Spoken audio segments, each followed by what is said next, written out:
All right, Tiger Talks in Vegas Entertainment. We are here with a legendary drummer, and I am honored to be here to talk to the famous Colt drummer, Les Warner. Nice to be here. Nice to meet you, yeah, man. thanks for having me, man. Dang, man, Yeah, this is awesome. It's cool. Yeah, so, I just want to get right into it. Yeah. We're at your house right now. Your studio is totally awesome, by the way. Thanks. And you got a view like I can't believe it's incredible. Well, we do have now. What happened before? That might be changing. You see, there's a building right there. Oh shit! And apparently they might be building another one there, which will totally lose our view. My goodness! And you bought the house? For No, the we view, actually don't own the I'm house. thinking. Yeah. Oh, okay. But you still got a great view for now. For now, yeah. Until it disappears. Yeah, there you go. Once they start it, it'll probably take a year or something. Yeah, then move a couple houses over. I want to try and put some like Indian remains over there, and if they find it, they have to stop building. Maybe I don't know. They can't do that. Well, it's great to be here in Henderson, Nevada, and great to be at your studio here. I'd like to start out by asking you a couple questions about the beginnings, like where are you from, and how did you become a drummer? Well, I grew up in Fulham, South London, and in 61 I was born. So through the 60s I was sort of I was a kid, and I just remember everything black and white, and Totally. Outside the house, everyone used to play outside back then. Oh yeah. And the dirt and all that, and we shared a house. My parents shared a house with another family upstairs, and the older brother was a drummer, professional drummer, and then me and his younger brother, we used to hang out all the time, and then he started playing guitar, then I started doing drums, and then, we started a young little band up, And how old are you at this time? We were hanging out as kids, me and him, when, as soon as I was born, when we were about 12, we were playing in bands and stuff like that, 14. So that's pretty young. Yeah, I sort of made up my mind what I wanted to do pretty early. Okay. Plus, my dad, every Sunday lunchtime, he would bring a box home with him from God knows where, a box with loads of 45s in it. Oh, okay. The Beatles, Stones, the Kinks, and at the front of it was like candy, like chocolates and stuff. So he sort of weaned me into it. It was weird, but I loved music back then, Yeah. Yeah, it was the only thing I really liked. And so drumming, it's different than guitar or singing.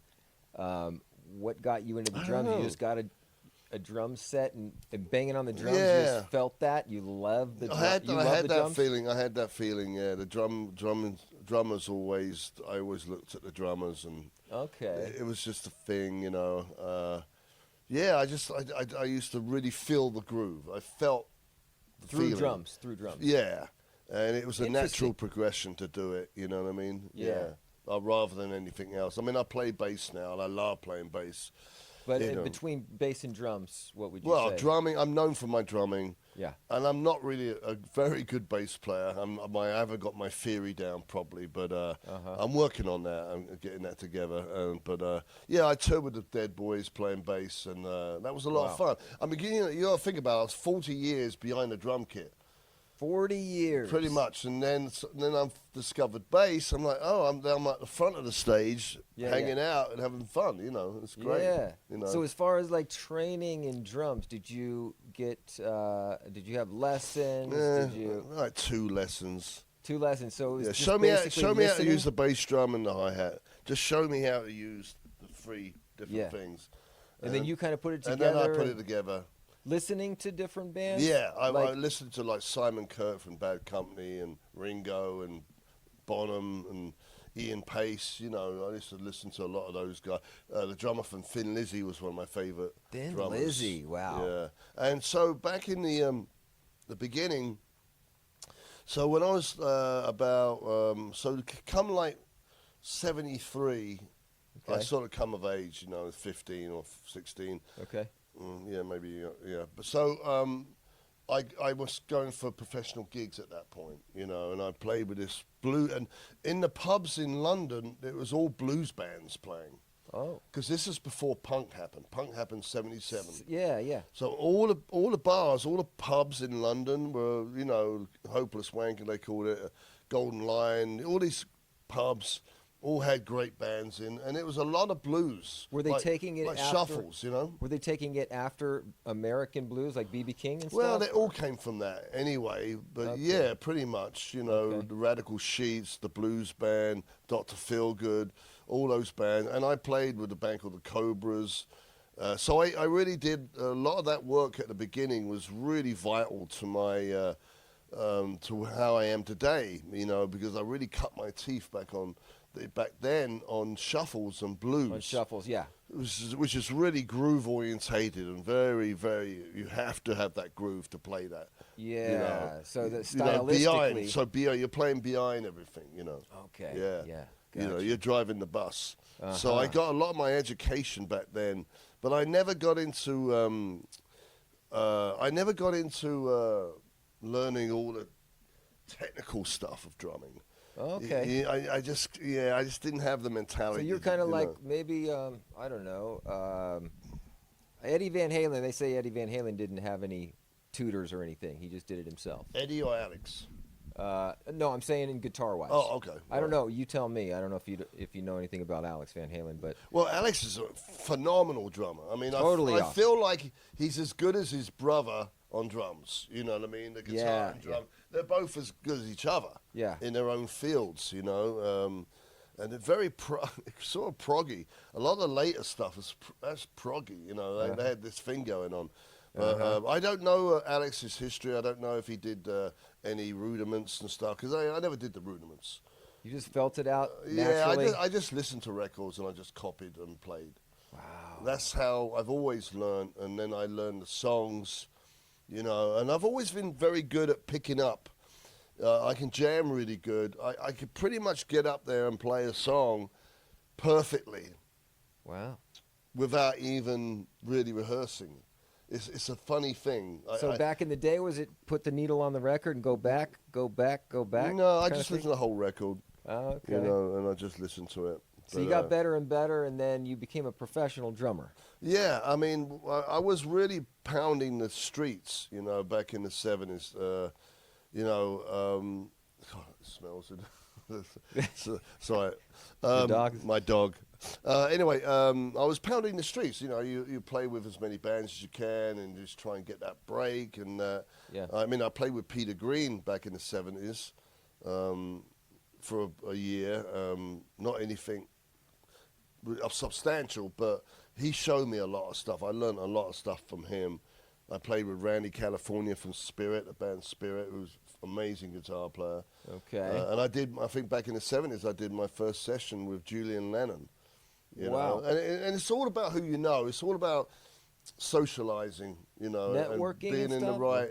Sorry? Networking? Networking. Anything? It's very, very important that you're hanging out with the right people, meeting the right people. So when you hit the Julian Lennon thing, is that what catapulted you? Like, were you on a new level?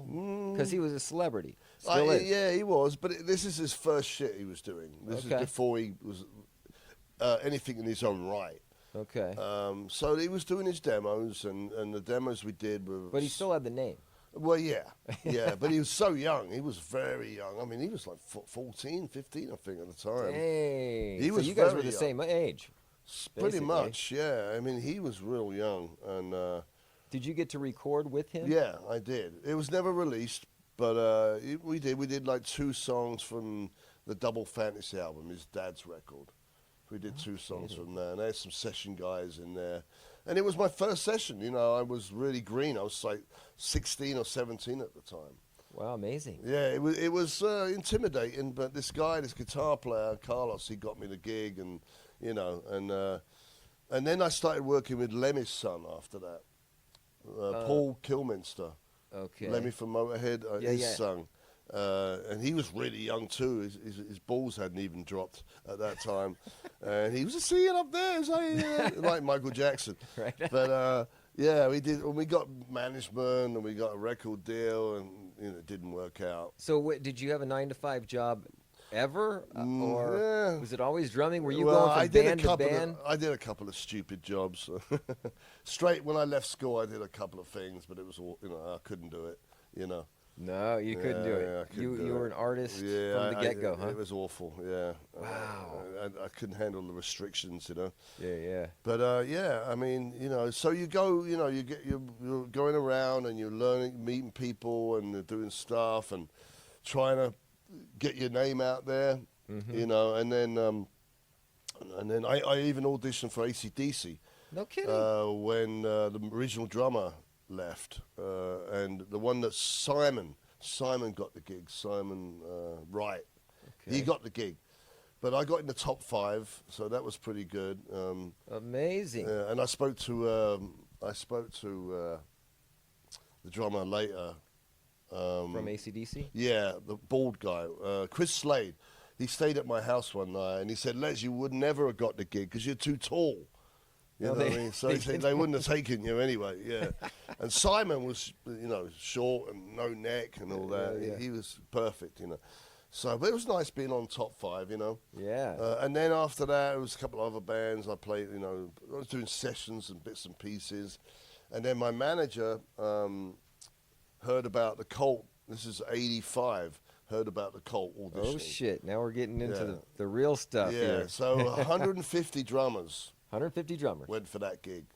So was Yeah. it in the paper? Was it? No, I don't know. She found out managers? through the industry. She knew people in the industry, so Okay. she found out. So you had a about it. manager at that point. I had a manager. She didn't do that great. We didn't really do much together. Okay. But she was trying to help me, Yeah, yeah. So I went down. I went on the bus down about an hour outside London. Now, did you already hear about the Cult? Did you think they were a big band? Did Well, you know if they were a big band? Or I was in a band actually that the bass player knew Billy from the Cult. So I sort of knew. This is when they just had their first hit. She Sells Centric. Okay, So so they had that hit. They were brand new. I mean, they just had it. All right. So in literally. your mind, they weren't huge, right? Well, they were But they were climbing the ladder. I mean, they were climbing this the is ladder. their first hit. They had, Yeah. you know what I mean. Yeah, yeah. So what I did, I purposely went into the audition, and in the middle of Sanctuary, there's a roll. It's like bra bra bra bra bra bra, right? Yeah. And I purposely didn't do the roll because I wanted to stand out. I wanted to stand out, Oh my God. Because I bet, I was thinking, I bet you like 149 drummers are going to do that roll. Yeah, yeah, yeah. Did you have to play the whole song? The song, yeah. The whole song? Yeah. And my roll wasn't as good as the roll on it, I'm not saying it was a better roll, but I just wanted to stand out, and then, he didn't do the roll. Okay. So, and it obviously worked because I got the gig, I'm not sure if it was that, but I mean, I looked pretty good back then. I was skinny. Yeah, I saw the videos. I had a good look and all that. Yeah, and, yeah. And I could play, I could play pretty good. So, So how did that go down? Do you remember that actual song? Was it one song? Was it that song? So that song, and that was it. Then That I was walked it. out, got back on the bus, went to London. And then the next day I got a call, we want you down for a second audition in Easy Hire in London, the studio. The next day or the day after that. And I went down there expecting to be a line of drummers, second audition. Yeah, yeah. And it was just me. No kidding. I got the gig. It was done deal. We're going Do to you remember who told you? I don't remember. Was the whole band there? They had started to arrive. Yeah, I was there first, but they came in. But you didn't have to play the second time? Well, I got the gig.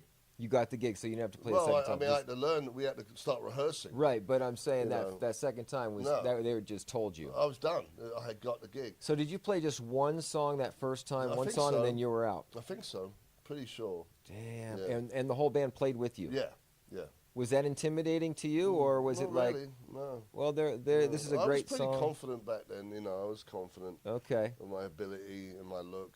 And then we had to get ready to go to Japan. We had a tour in Japan come up. So